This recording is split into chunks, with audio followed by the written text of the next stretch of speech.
Όζη, βρε καλό στο διπλότυπο της εφορίας. Τι κάνεις Κατζάρη? Τρομάρα να σου έρθει βρε. Μου σπάσε στα δόντια. Βρε ξέρεις τι έχω τώρα Αφήνω παιδί μου γεια στη φτώχεια. Για λέγε πώς την αφήνεις δηλαδή? Στον δρόμο την παρατάσσω που να είναι? Ναι αλλά γιατί? Γιατί Καραγιώζη μου ανοίγω ένα γραφείο για τον αγράμματο κόσμο. Να κάνω επιστολές. Πού θα τις βαράς?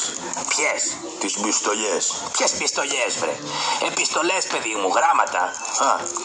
Θα τρως ξύλο και θα πιάνεις τα κλάματα. Όχι βρε Καραγιώζη, βρε τρομάρα να σου έρθει, δεν καταλαβαίνεις τι σου λέω. Για λέγε, στάσου βρε παιδί μου.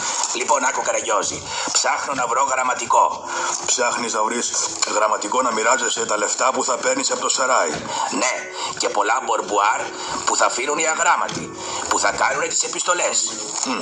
Και ψάχνεις να βρεις γραμματικό? Ναι. Ρε φταίω εγώ να σου δώσω μια μπουνιά εδώ στο νεροχύτη να σου σπάσω όλη την πιατοθήκη? Μα γιατί παιδί μου? Βρε γνωσούσε γιατί μπροστά σου έχει σκοτζάμ γραμματικό. Ποιος είναι ο γραμματικός? Μουά. Στάσου Καραγιώζη μου, ξέρεις γράμματα? Ναι. Ποια σχολή έχεις τελειώσει?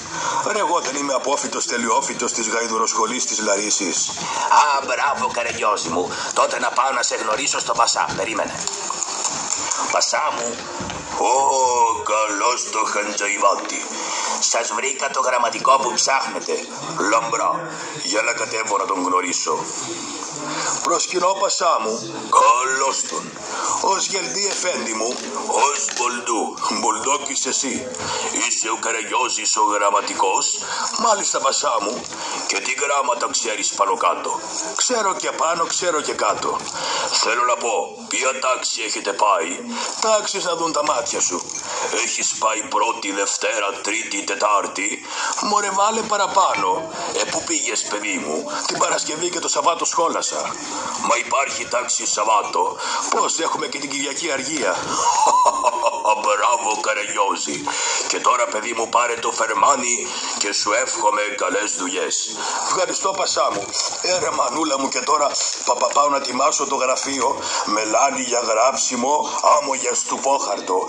Άλλο στον καλό γραμματιφλό.